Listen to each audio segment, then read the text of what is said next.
कुछ दिनों पहले I said no to a job offer. मेरे को जॉब चाहिए थी बट मैंने नहीं ली। मेरे को जॉब करनी थी, आई वॉज डेस्परेट। मेरे को एकदम परफेक्ट जॉब मिल रही थी, वर्क फ्रॉम होम मिल रहा था, बट फिर भी मैंने मना कर दिया।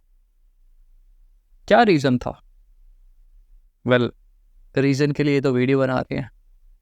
एंड पहला रीज़न ये था कि the amount was bit less. Bit नहीं, बहुत ज़्यादा लेस थी। मतलब उससे ज़्यादा तो मैं एक क्लाइंट से चार्ज कर लेता हूँ फ्रीलांसिंग के लिए। एंड यहाँ पर मुझे लगा कि भाई आई डिज़र्व बेटर। एंड एक लिमिट आप सब लोगों को पता होना चाहिए यार। और ये सबके लिए इम्पोर्टेंट है कि भाई आपकी लिमिट क्या है। अगर आपके पास 5-6 साल का एक्सपीरियंस है किसी चीज़ में, तो आपको पता होना चाहिए कि भाई आपका प्राइस क्या है। हम लोग क्या करते हैं ना कि हम फटाफट अपॉर्चुनिटी ग्रैब कर लेते हैं, हम सेटल फॉर लेस हो जाते हैं। हमें लगता है कि यार 10-15 हज़ार हमारे लिए बहुत ज़्यादा है, हमने तो अपॉर्चुनिटी ग्रैब कर ली। बट आपको ये समझ नहीं आता कि भाई उसके बाद वो आपका जो मेंटल हेल्थ है ना, उसकी माँ बहन कर देती है वो चीज़। एंड उस वक्त आपको लगता है कि यार 10-15 हज़ार तो बहुत कम है लिटरली ब्रो।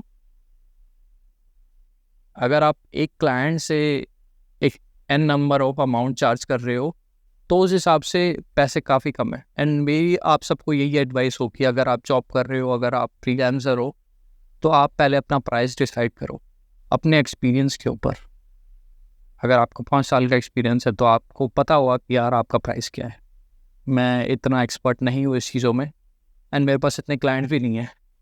तो एक रीज़न ये था। एंड दूसरा रीज़न ये था कि आपको पता होना चाहिए कि भाई आपकी लिमिट क्या है। Okay, let me explain. जैसे मैंने आपको बताया कि हम अपॉर्चुनिटी ग्रैब कर लेते हैं, उस केस में क्या होता है कि यार हमें पता ही नहीं चलता कि हमारे लिए सही क्या है, गलत क्या है।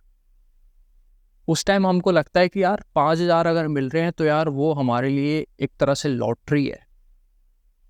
बट हमें ये चीज़ समझ नहीं आती कि यार एक फाइनेंशियली डिपेंडेंट और इंडिपेंडेंट होने में फ़र्क है। रिसेंटली आपने देखा होगा कि भाई एकदम से ही ले ऑफ हो जाता है जॉब से, एंड लोग घबरा जाते हैं। मतलब अगर उनकी 50 से 1 लाख सैलरी भी है तो वो क्यों घबरा जाते हैं?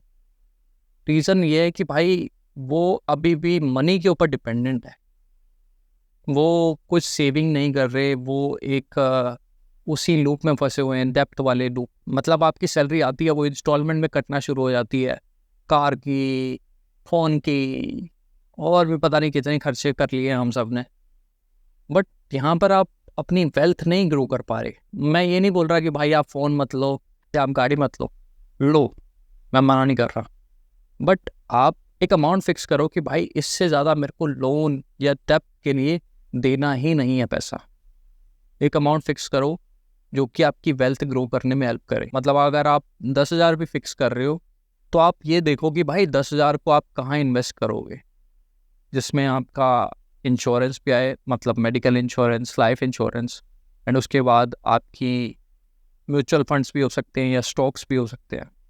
एंड उसके बाद जो पैसे बच रहे हैं उसमें आप अपना खर्चा चलाओ। और ये 3 चीज़ें आपको करनी आनी चाहिए, नहीं तो आपकी डेप्थ में पेमेंट कितनी जा रही है आपको समझ ही नहीं आएगा, और बचे हुए अमाउंट आप खर्चे में उड़ा दोगे।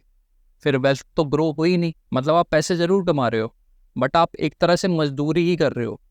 मतलब आप पैसों के लिए जी रहे हो, पैसा आएगा तो हमारा घर चलेगा। ऐसा मत करो। अगर आपकी 15,000 भी इनकम है तो उसमें से एक बिट अमाउंट निकालो, ताकि अगर कल को आपको स्ट्रेस की वजह से, टेंशन की वजह से जॉब छोड़नी पड़े, 1-2 महीने का या 5-6 महीने का आपके पास एक पैकेज होना चाहिए कि भाई हाँ, यू कैन सर्वाइव। और ये 5-6 महीने वाली साइकिल हर किसी को चाहिए होती है। मेरा ये मानना है कि यार जॉब तो हर कोई कर रहा है, ये 5-6 महीने निकालो, इसमें आप वो चीज़ करो जो चीज़ आपको करनी पसंद है। Maybe it can be a content writing, maybe it can be a digital marketing, maybe it can be creating a video as well. क्या पता 5-6 महीने में उसमें ही लॉटरी निकल जाए, क्या पता आप उससे ही अच्छा अर्न करने लग जाओ, आपको जॉब की ज़रूरत ही ना पड़े। तो ये बेसिक सा रूल है यार फाइनेंशियली इंडिपेंडेंट होने का। और अगर आपको ये चीज़ आती है तो आपको कभी भी ना वो स्ट्रेस नहीं होगी पैसों को लेके। अभी मेरे पास बहुत ज़्यादा पैसे नहीं है, मैं बातें बहुत बड़ी बड़ी मार देता हूँ, बट एक लिमिटेड अमाउंट ऑफ पैसा ही आ रहा है मेरे को। बट मैं खुश हूँ, मेरे पास कोई फालतू के खर्चे नहीं है। मेरे जो एक्सपेंस है वो मेडिसिन वगैरह में जाते हैं, और अगर मेरे को कहीं घूमने जाना हो तो मैं 2-3 दिन के लिए घूमने जाता हूँ, वहाँ मैं अच्छे 4-5 हज़ार ही लगाता हूँ, एंड उसके बाद भी मेरे पास पैसे बच जाते हैं। एंड अभी मेरे को डॉक्टर के पास जाना है, वहाँ पर भी मेरे पैसे उड़ जाएंगे, उसके बाद भी आई एम सेटल, उसके बाद भी मेरे पास पैसे बच जाएंगे। तो ये फाइनेंशियली इंडिपेंडेंट होने का सबसे बड़ा साइन है। जब आपके पैसे लग भी जाएं, कोई इमरजेंसी भी आ जाए, तब भी आपको ऐसा ना फील हो कि यार तेरे पास पैसे ही नहीं बचे। एंड ऐसा ही आपको करना है ब्रो।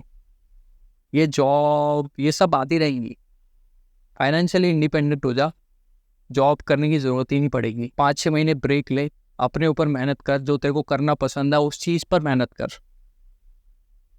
एंड यहाँ से भाई लॉटरी निकल जाएगी। हाँ, मैं मोटिवेट कर रहा हूँ कंटेंट क्रिएट करने के लिए, अपना खुद का कुछ करने के लिए, बट रियलिटी यही है कि यार आप सबको ये बेसिक सी मैथ आनी चाहिए। ये कहीं स्कूल में नहीं पढ़ाएंगे, कहीं कॉलेज में नहीं पढ़ाएंगे। कॉलेज में MBA में आई थिंक पढ़ा देंगे, बट ज़्यादातर ये चीज़ें आपको नॉन फिक्शन बुक्स में सीखने को मिलेंगी। और मैं एक दो सजेस्ट भी कर सकता हूँ, richest man in Babylon, psychology of money, and cash flow quadrant, rich dad poor dad, और भी पढ़ी हैं बट मेरे को याद नहीं आ रहा कुछ अभी। तो ये 4 बुक्स तो पढ़ने की आप ट्राई कर सकते हो। बाकी और भी अगर कुछ अपडेट होगा तो I will update you with a new video. Okay, see you in the next one.